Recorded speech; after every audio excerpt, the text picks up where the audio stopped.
They say the loneliest places in America are the open roads that run through Wyoming. I used to run a roadside motel off Highway 26. 9 rooms, nothing special. Just a stopover between nowhere and somewhere else. Not many guests, which suited me just fine. This happened in 1987. I'd been managing the place for about a year. Snowstorm rolled in one night.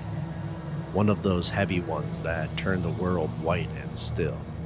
Sometime after midnight, a man showed up at the front desk, wearing an old black top hat. Polite, but with this distant look. He didn't give me a name, just slid a 50 bill across the counter, looked me in the eye, and said, "Room 9. I paused. "Room 9? There are plenty of better ones open tonight. Heater works better in 2 and 4. He continued to look me dead in the eye. "We always take room 9. I should have said no, should have asked questions, but something about the way he said it. I just handed him the key to room 9.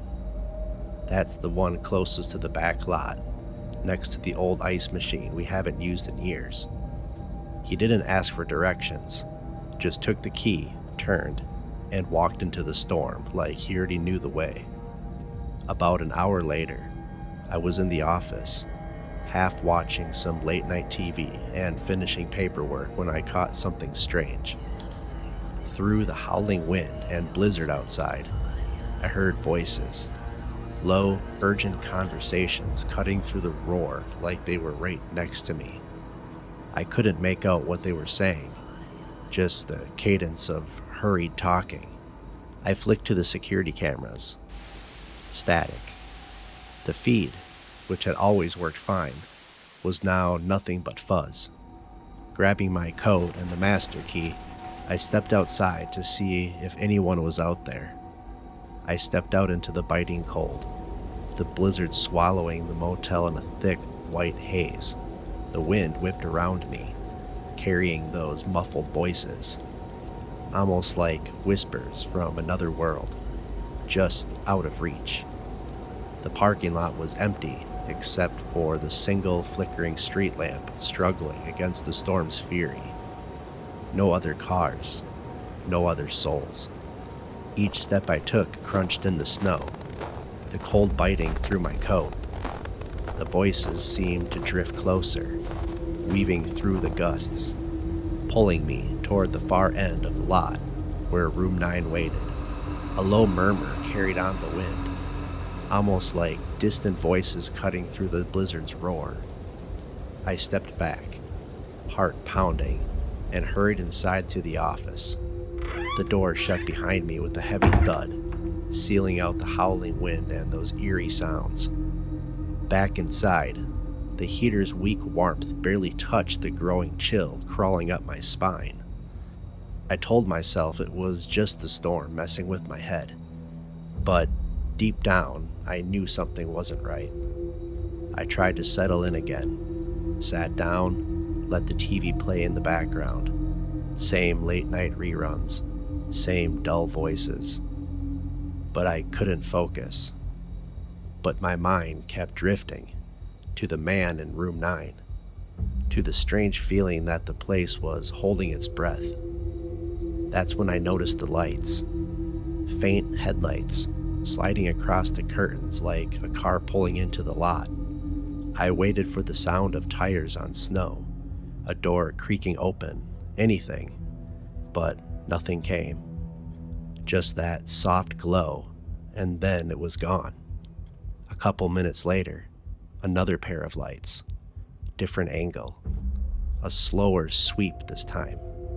Again, no sound, no movement, just light, then nothing, then another. By the third time, I was on my feet.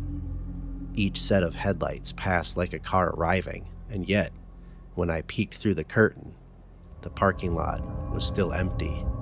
No engines, no footsteps, no tire tracks in the snow. Just the same snow falling steady. Room 9's door still shut tight. Then the front desk bell rang behind me. Sharp, clear, impossible. I turned around fast.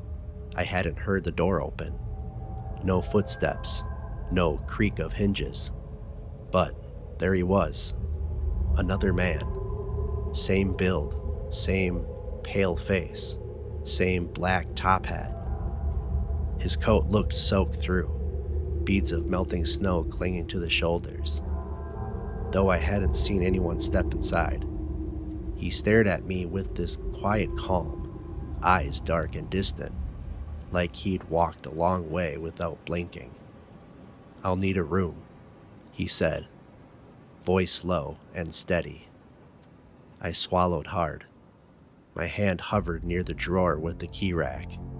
My mouth moved before I could stop it. "Which one?" He didn't hesitate. "Room 9. I just stood there, frozen. Something about him, the way his presence filled the room without sound, the calm certainty in his voice, made my thoughts feel slow, distant, like I was watching myself from across the room. My hand moved on its own. The key to room 9 was somehow already back on the hook, but it was never returned. And yet, there it was, wooden tag still warm like it hadn't been hanging there long. I plucked it off, hesitated just a second, then extended it toward him. He took it without a word, nodded once, and walked back into the storm. Didn't even close the door behind him. Just the sound of boots crunching snow, and then nothing. I followed. I stepped outside, just in time to see the door to room 9 swing shut. It closed slow, like someone had just gone in, but the lot was empty. No movement, no sign of the man. I hurried across the snow-crusted pavement. My breath felt stuck in my throat. That's when I saw it, a thick black substance leaking out from under the door. It smelled wrong, sweet and metallic, like burnt syrup or blood, oozing slowly across the concrete, almost as if it were pulsing. I stood there, staring. The key felt hot in my hand, though I knew that made no sense. And then, without really thinking, I slid it into the lock and opened the door.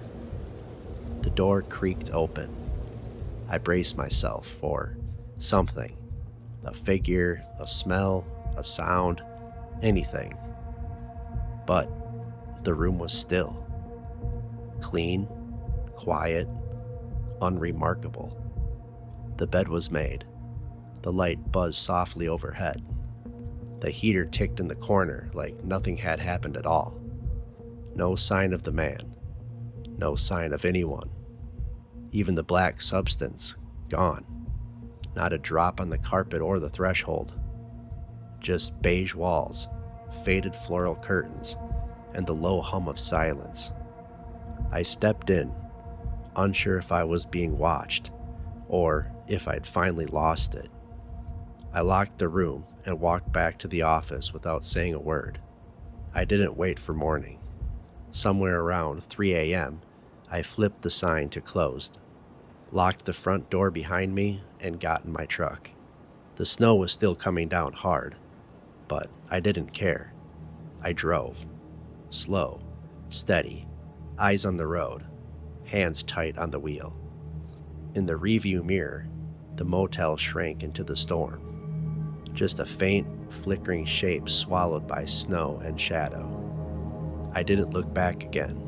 I didn't call the owner, didn't leave a note, just left. I never went back. It's the silence that gets me now. That deep, hollow kind you only hear after midnight. That's when I think about room 9, about who or what I gave that key to, and whether it ever truly left.